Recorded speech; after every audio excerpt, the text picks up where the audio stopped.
Good morning, world. Hey, today there's the lake down there. I walked up the lake and I'm walking up this spring, this little creek that runs from the spring that I felt fed most of the lake's water. But now that it's winter, I can see that there's like at least 100 warm springs underneath the lake. Plus, look at all this where this was open water at one point. But now you can see it's frozen down at least a foot, because I see air bubbles at least a foot down. Kind of scary because this part I've never seen frozen. Now, I've not lived here a long time, but I've been up here a couple winters and there was always open water here, but with no snow on top. And there's no snow on top when it first froze, and then now the snow on top is frozen. It's been so cold that allowed everything to freeze. And look at Oakley walking over there, and it looks like water. It doesn't look like ice. It's so smooth. It's very slippery too. All right, I'm still walking up this creek. Here's an example of how deep the ice is. This is very shallow water here. It's probably only 2-3 feet deep, but see that fracture? That's at least 14-16 inches. It's a little stress fracture or expansion joint. But pretty amazing. Like I say, I'm a little bit nervous. Some places in here, it's almost 10 feet deep. Not some place you really want to fall in, but it hasn't been above 10 degrees for at least a month. So this ice is probably all the way to the bottom. Not in the 10-foot areas, but I bet we got at least 3 feet of ice here where it doesn't hit the ground first.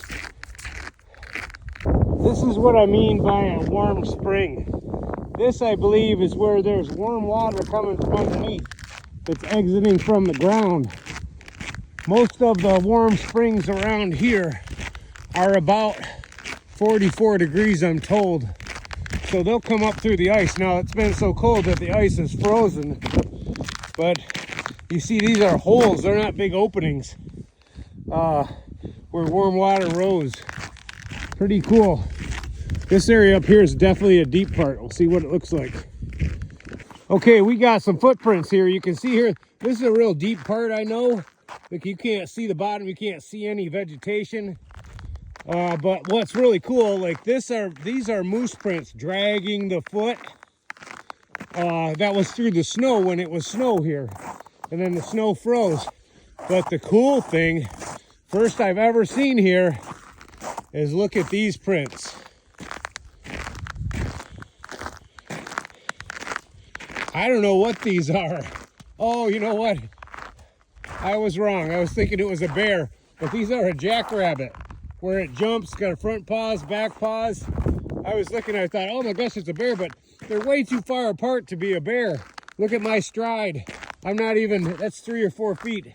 So yeah, they're a jackrabbit. I thought, wow, the first bear prints, I thought. I was wrong. We'll keep looking. I decided to follow this spring up, and now it's getting pretty hard to follow. But if you look here, I got open water over here as well.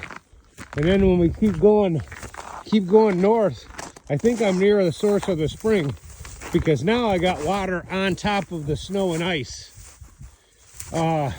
You can tell it's not very deep here because of all the vegetation. I still don't want to really get wet, but there's another place of open water. And then it kind of just stops. But I'm going to keep following it. I'm north of my property line, I'm pretty sure now. This is just one of the springs, not the big one I thought I had. Well, I think this is one of the origins of this spring. You can see the water moving. When I bounce, look at the water. Because I'm sitting on a floating iceberg, basically, on that muskeg that floats. But I followed it up, way up there, up to the hill, and it's still flowing. So there's another origin somewhere there. But that's enough for today. I'm about a half mile north of my north property line, so I'm about 2.5 miles to walk back to the house. Bye.